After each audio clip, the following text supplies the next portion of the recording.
dans Matthieu au chapitre 5. C'est très court, 3 versets. Vous êtes le sel de la terre. Mais si le sel devient fade, avec quoi sera-t-il salé? Il ne vaut plus rien. On le jette dehors et il est piétiné par les gens. Vous êtes la lumière du monde. Une ville située sur une montagne ne peut être cachée. Et on n'allume pas une lampe pour la mettre sous le boisseau. On la met sur le lampadaire. Elle brille pour tous ceux qui sont dans la maison. De même que votre lumière brille devant les hommes. Alors, en voyant ce que vous faites de bien, ils rendent gloire à votre Père qui est dans les cieux. Jusqu'ici la lecture. Pourquoi parle-t-on du sel? Il permet de conserver les aliments et il donne du goût. Le sel pour donner du goût à la vie, le goût de vivre. Un peu d'amour, une parole qui réveille l'âme. Les pas du médecin dans un couloir qui met des mots sur une maladie qui explique une situation qui annonce une guérison. Jésus me demande d'avoir du goût. Il n'attend pas que je sois simplement un enseignant. Il attend que par ma façon d'être, je donne du goût. Humblement, avec humilité et conviction, en chaque nouvelle situation, en chaque lieu, que ce soit en bonne santé, en maladie, en prison ou à la maison. Et heureusement, jamais à la prison. Je ne sais pas pourquoi je dis ça. Mais partout en tout cas. Le Seigneur ne nous demande pas de conserver les choses dans une certaine nostalgie, mais de nous adapter. De nous adapter à la situation nouvelle dans laquelle nous sommes pour annoncer sa parole pour ce monde. Goûtez et voyez combien le Seigneur est bon. Ce qui fait la grandeur d'une personne, ce ne sont pas les facilités dans lesquelles il vit, mais sa profondeur, la profondeur de ses racines en Dieu. Vous êtes pour Dieu la bonne odeur du Christ. Vous êtes manifestement une lettre du Christ. Pourquoi se réunit-on le dimanche et ici en semaine le vendredi? Pour reprendre contact avec celui qui donne du sens. Avec nos moyens, aussi faibles soient-ils, les 5 pains et les 2 petits poissons, la petite fille de Naaman, le petit Samuel. Vous savez, le sel, il est visible dans le pot, mais les grains se fondent pour devenir invisibles, être présents dans ce monde. Un Belge dit, le Seigneur n'a pas dit « soyez les frites », parce que les frites, il en faut beaucoup. C'est la quantité qui compte. Il a dit « soyez le sel », parce qu'une petite pincée, ça c'est très important. La qualité. Alors il faut faire attention aux excès. Je me rappelle qu'on a eu une sortie d'église en Alsace, au moulin de Storkenson. Vous voyez, je ne sais même plus l'orthographier. Et le cuisinier nous sert une soupe trop salée. Alors on le fait venir, qu'est-ce qui s'est passé? Il dit, j'étais amoureux, excusez-moi. Comment être sel sans écœurer? Comment être lumière sans aveugler? Trop de sel dénature, une lumière trop forte aveugle. Je ne suis pas non plus appelé à éblouir. On a autre chose à faire. Avec mesure, ni caustique, ni destructeur, ni revanchard. Parce que des fois la colère peut animer. Un catholique écrit, il ne s'agit pas de jeter un seau d'eau bénite sur la figure des gens, mais c'est pour que nous apportions la vérité. Et la vérité, nous ne la possédons pas, elle nous possède, elle vient de Dieu, elle est en Dieu. Non pas pour jeter des versets à la figure des gens, mais pour apporter le vrai, comme le Seigneur nous l'enseigne. Entre pas assez et trop, avec respect et tact. Alors j'aime bien une phrase humoristique en parlant du tact, c'est au sujet du talc. Vous savez, le talc, cette poudre. Alors quelqu'un a dit, c'était amusant, le talc, c'est cette poudre qu'on met sur les fesses des phrases pour qu'elles soient plus douces. Alors si jamais je te dis mets du talc, tu comprendras ce que je suis en train de te dire, mets du talc. La salière, des petits cristaux bien tranquilles dans un pot et soudain c'est la tempête. La salière est saisie, retournée et secouée brutalement. Inexorablement emportée, les petits grains tombent. Comme la salière, laisse-toi retourner complètement. Et des fois, les situations nous retournent complètement, des choses qu'on n'aurait pas voulu. comme la persécution des chrétiens au début de l'ère chrétienne, et ils ont dû répandre l'évangile plus loin. Les gens se demandent quel est le sens de la vie. Chrétiens ou pas, nous vivons les mêmes difficultés, parfois les mêmes aspirations. Vous êtes. Quelle est belle cette parole, cette affirmation du Christ. Et pourtant, quel est le danger pour le sel? Le danger ne vient pas de l'extérieur. Malgré toutes les pressions, le danger vient de l'intérieur. La perte de saveur. On ne sait plus pourquoi on se réunit. Un catholique écrit « On croit bien faire en devenant du sucre ». Et c'est écœurant, de la guimauve. Le même catholique écrit « À trop vouloir être sel mélangé dans la masse, caché, nous avons négligé d'être lumière ». Alors c'est intéressant, je cite les autres qui font leur autocritique, mais ça nous parle à nous aussi. Danger de ceux qui mettent en doute la parole de Dieu aujourd'hui. Un évangile vidé de toute substance. Par exemple, cette femme pasteur qui disait, je l'ai entendu sur Internet, elle n'est pas en Cévennes. Prier en esprit, en vérité, c'est prier dans le souffle. Dans l'hébreu, l'esprit c'est le souffle, la roi. Ça devient simplement la parole de Jésus, prier dans le souffle, bref, c'est la méditation zen. Et on s'écarte de la Bible.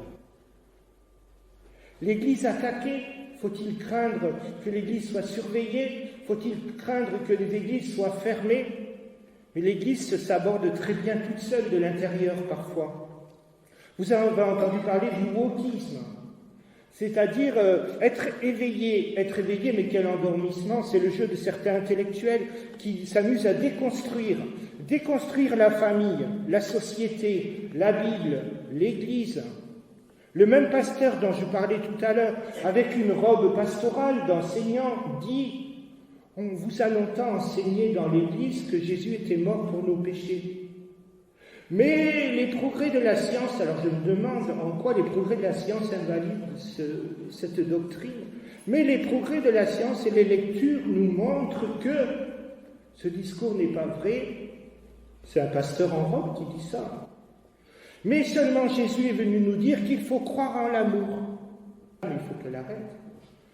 Il faut croire en l'homme. Voilà, le message de Jésus venu sur la terre, il faut croire en l'amour. Il faut croire en l'homme. Puis on distribue des bonbons aussi à tout.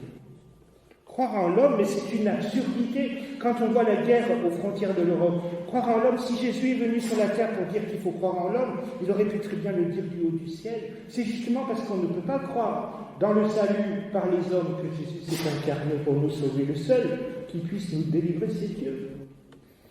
Dans ce contexte, il y a des vieux cantiques qu'on chante qui deviennent incompréhensibles pour nos contemporains.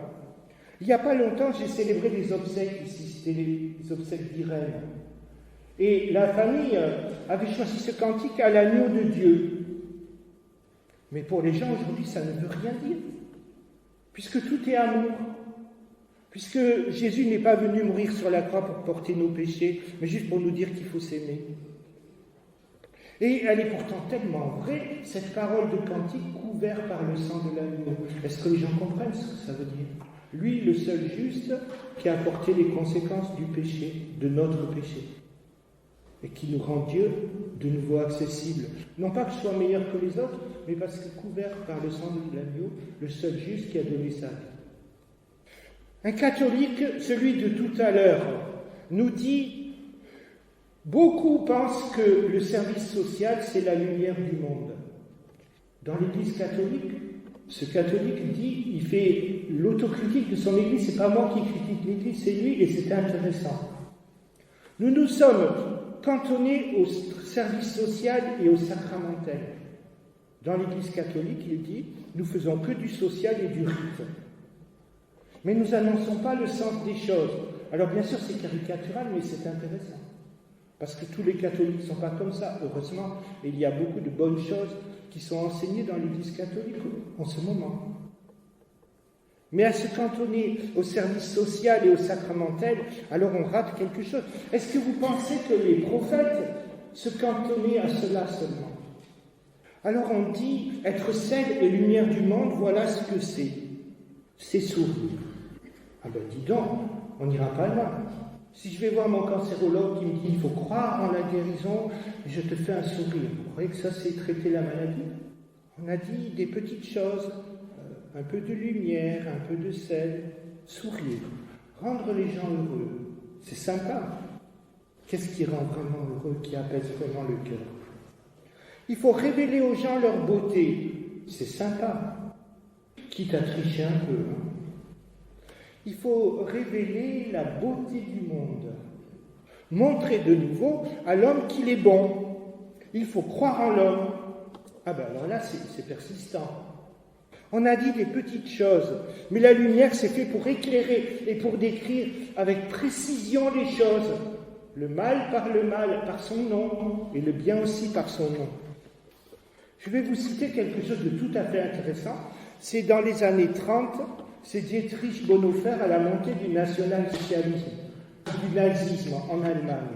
Voilà ce que Dietrich Bonhoeffer écrit au sujet de l'Église qui s'endort. On dit dans les années 1930. Dans le prix de la grâce, voilà ce que Dietrich Bonhoeffer, il a été pendu par les nazis. Voilà ce qu'il écrit. Cette ville située sur la montagne, c'est la communauté des disciples. Il leur faut être ce qu'ils sont, ou bien ils ne sont plus de ceux qui obéissent à Jésus. Ceux qui obéissent sont l'Église visible. Leur obéissance consiste en une action visible par laquelle ils se distinguent du monde. Sinon, il ne s'agit pas d'obéissance. Et il est vrai que l'obéissance est aussi visible que la lumière dans la nuit, ou une montagne dans la plaine. S'enfuir dans l'invisibilité, c'est renier l'appel reçu.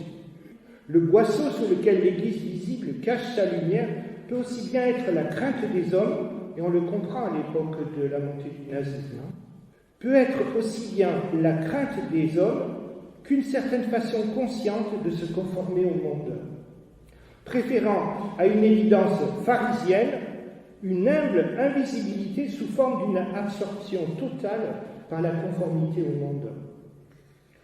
Mais cette prétendue théologie réformatrice, qui ne craint même pas de s'appeler théologia crucis, théologie de la croix, de l'anéantissement, est un mauvais sophisme. La croix n'est-elle pas quelque chose qui, au milieu de la plus entière obscurité, est devenue indiciblement visible devant les portes de la vie, et l'Église confessante?